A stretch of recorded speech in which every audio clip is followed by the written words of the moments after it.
Hola amigos de Opeu Televisión, tengan ustedes muy buenos días. Hoy, como todos los lunes, empezamos esta semana con nuestras habituales entrevistas a todos los candidatos que hoy en día están postulando al Congreso de la República. Y digo Congreso porque ustedes saben pues, que hoy en día el Congreso es la suma del Senado Nacional, el Senado Regional y la Cámara de Diputados. Pero en su conjunto constituyen el Congreso de la República. Como todos saben, yo tengo un problema de deformación, digamos, profesional, que es mi pasión por el tema del transporte. Pasión que llevo hace 7 años dentro de mí y que de una u otra manera me tiene siempre preocupado por la problemática que vive la gente, que desgraciadamente se ha acostumbrado al maltrato, se ha acostumbrado a sufrir, a no tener aire acondicionado, a que los choferes manejen pésimamente mal, que maltraten a la gente. Y para quienes hemos vivido en el extranjero, pues evidentemente la diferencia contrasta notablemente, ¿no? Y la dificultad que se tiene hoy en día para poder llevar una vida decorosa, tener tiempo para pasar en su casa con sus hijos, descansar, practicar deporte, cultivarse o estudiar, es imposible en estos momentos. Lo que tenemos que buscar los expertos en temas de transporte es buscar sistemas que ya existen, ¿no? No hay nada que inventar, ya esto se ha hecho en otras partes del mundo, que permitan tener un tránsito fluido en donde los tiempos de viaje y los tiempos de espera sean los más cortos posible. El mejor ejemplo que tenemos es el tren eléctrico y el metropolitano, que son dos sistemas que aún con las imperfecciones que todavía arrastran, son los mejores sistemas y que tenemos que copiar. Yo no sé cómo de alguna forma alguien se levantó una noche después de un sueño húmedo y se le ocurrió pues, inventar los corredores complementarios en la época del gobierno de la señora Villarán, y hablo precisamente de la señora María Jara, y desgraciadamente se creó estos 5 corredores complementarios que han sido un desastre, ¿no? Un fracaso total, en donde el corredor verde quebró y el corredor amarillo ha dejado de operar. Lo que demuestra que cuando no hay una necesaria o importante equilibrio financiero, todo negocio fracasa. Todos sabemos que el transporte tiene que ser policéntrico. ¿Eso qué significa? Significa tener rutas que vayan de extremo a extremo de la ciudad. Como por ejemplo, vamos a hablar del corredor azul. El corredor azul es un corredor que en vez de partir del Fuerte Hoyos y llegar al Parque Kennedy en Miraflores, debería partir en Caraballo y terminar en José Gálvez. Esa es una ruta policéntrica. Una ruta policéntrica que cumple los estándares que el transporte exitoso tiene en el mundo entero, como es el tener una distancia no menor cada ruta de 40 kilómetros, lograr un pasaje no menor de 80 centavos de dólar y tener una masa crítica de no menos de 700.000 personas para lograr el punto de equilibrio financiero.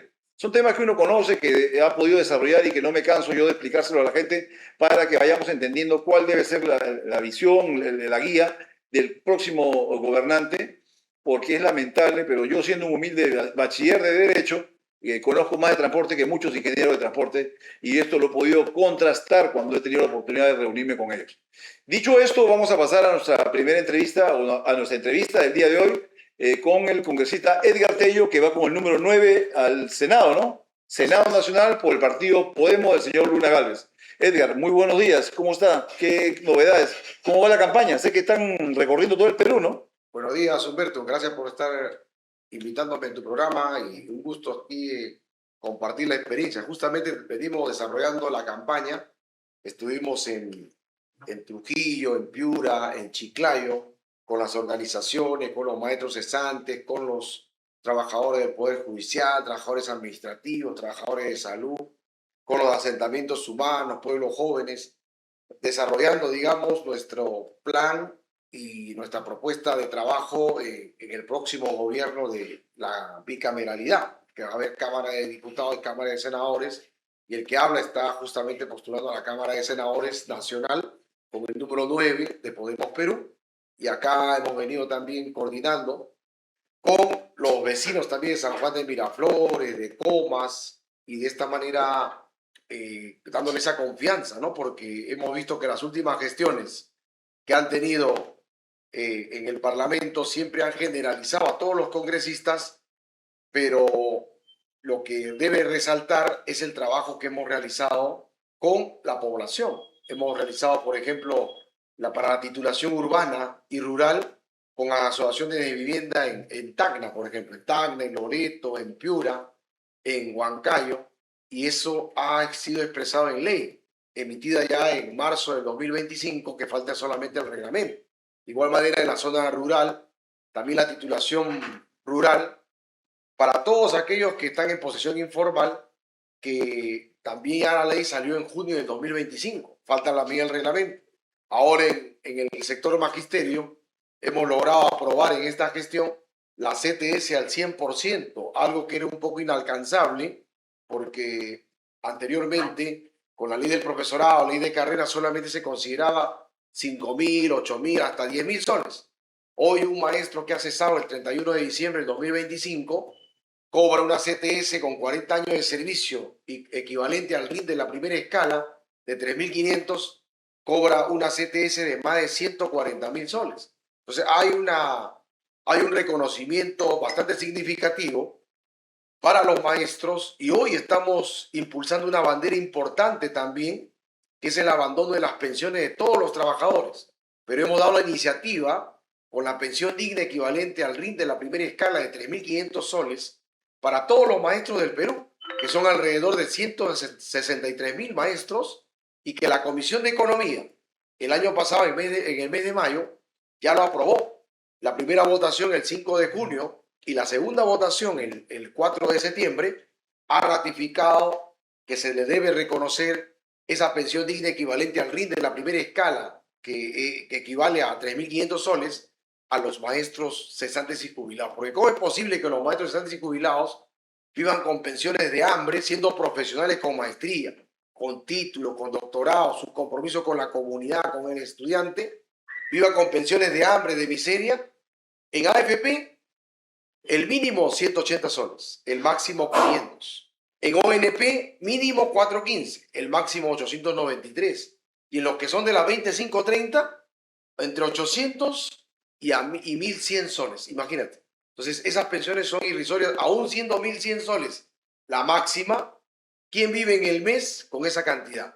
Entonces, primera vez en la historia que una promoción de maestros, entre ellos el que habla, que ha tenido la fortaleza y el honor de dirigir la última huelga nacional importante que ha habido en nuestro país, en la huelga del 2017, una huelga masiva, histórica y exitosa, donde hemos logrado, sin firmar de un documento, arrancar muchos derechos, como la nivelación de remuneraciones, como el pago a los maestros contratados, que se les pagaba de manera diferenciada, ¿no?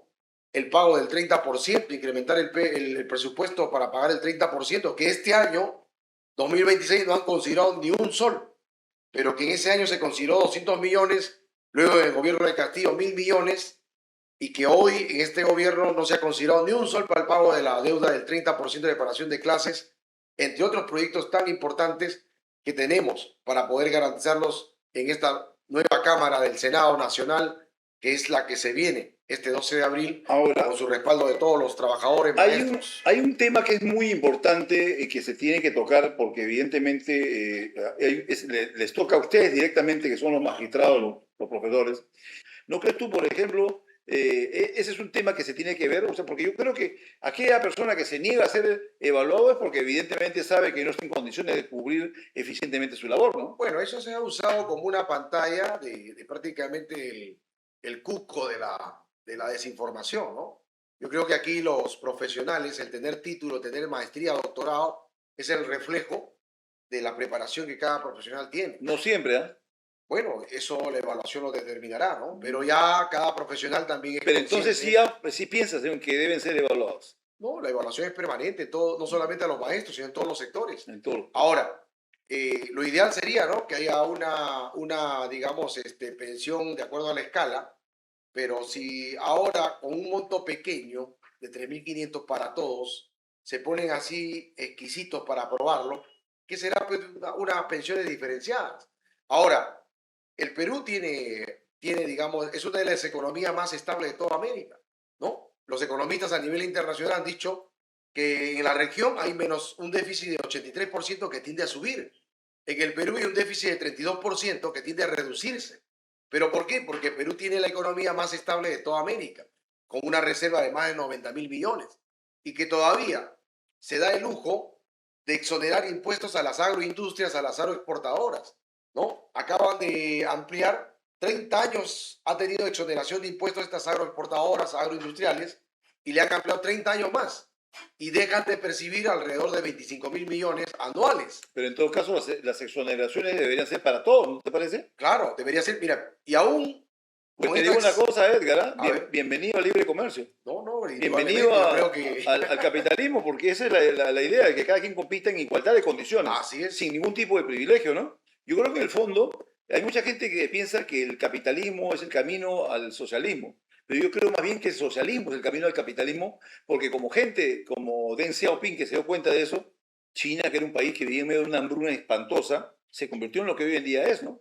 China Claro, es económicamente capitalista, pero políticamente todavía mantiene el tema del partido único, no hay democracia plena, ¿no? claro, Yo creo que reconocer que hay cosas que en la vida uno ha no necesariamente escogido adecuadamente es lo más grande en un ser humano, ¿no? O sea, así es. reconocer y corregir, porque si seguimos insistiendo en modelos que no han funcionado, entonces seguimos repitiendo los errores del pasado. Así es, como te decía, ¿no? Y yo creo ¿Cuánto ha que, evolucionado esa izquierda que hay en día en el Perú, hoy en día en el Perú? no, yo creo que los tiempos y los espacios obligan a evolucionar en base a las necesidades también de la población.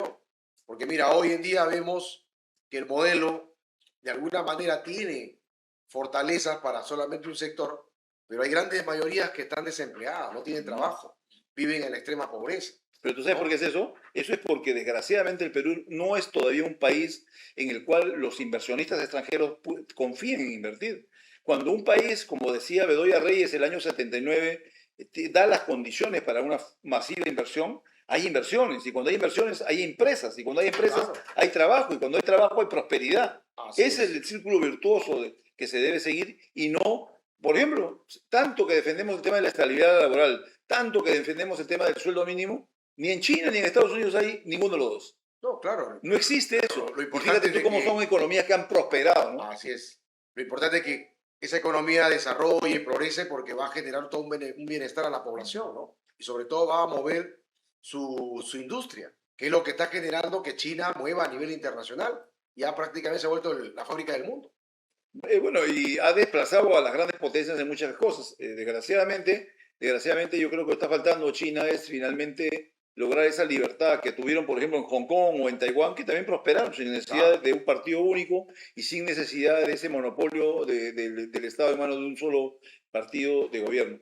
¿Qué otro tema tienes tú como plataforma que puedas ofrecerle a tus potenciales votantes? Porque hasta ahora te he escuchado hablar de cosas que benefician a los maestros, pero Así yo es. quisiera saber qué cosas tienes para que beneficien a todos los votantes, porque la idea es esa, ¿no? Así es. Miren, actualmente tú conoces de que nuestro país y sobre todo las capitales han sido parte, digamos, de la migración masiva de los que han vivido en la selva, en la sierra del Mm, país. mm, Y esa migración masiva ha generado la necesidad de vivienda.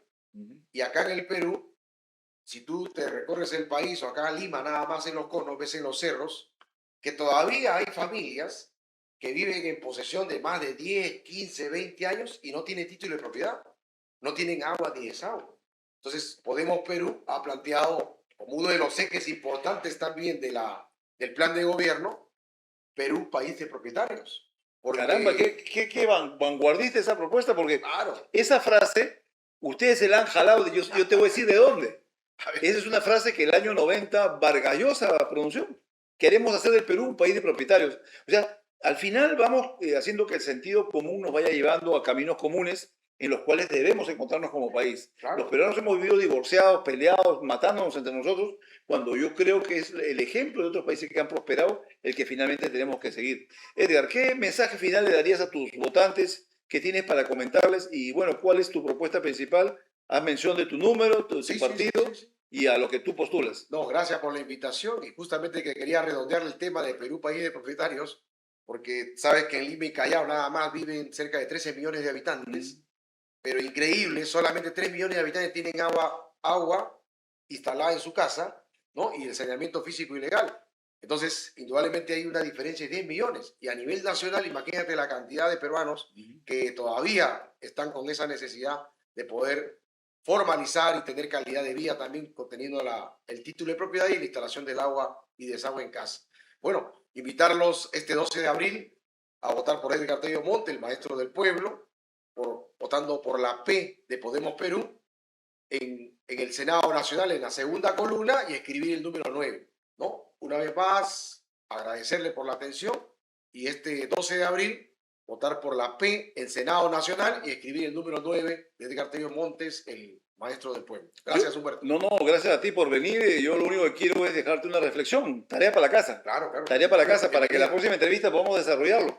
Hay una reflexión que es muy importante, ¿no? Los 3 servicios básicos que tiene un país son luz, agua y teléfonos, ¿correcto? Y qué casualidad, el único servicio que no se ha privatizado no funciona. Energía eléctrica le llega al 100% de los peruanos. Teléfonos, tenemos una población que tiene 2 teléfonos por cada ser humano, de manera que eso da una idea de dónde está el problema y cómo debemos resolverlo. Claro. Gracias, Edgar. A ver si conversamos de este tema. Como te digo, tarea para la casa. Así es. Investiga, vamos a conversar. Claro, porque yo creo que esos temas, yo soy un creyente que el diálogo logra cosas impresionantes. Interactuar, de manera que creo que esa es la manera que saquemos adelante este Perú, porque es la última oportunidad. Yo creo que este año 2026 es un año de punto de quiebre, que es como se llama nuestro programa, y que creo que debemos aprovecharlo para no cometer nunca más los errores del pasado. Gracias, Edgar. Gracias, amigos de Opego Televisión, de su programa @puntodequiebre.com. Nos despedimos. Hasta la próxima. Gracias. ¿Buscas un auditorio con ubicación estratégica y todo listo para impactar? Acompáñanos. Estamos ubicados en Jirón Lampa 1288, Cercado de Lima, frente al Hotel Sheraton. Nuestro espacio profesional y versátil se adapta para conferencias y seminarios, certificaciones, talleres y capacitaciones, teatro, música, karate y más.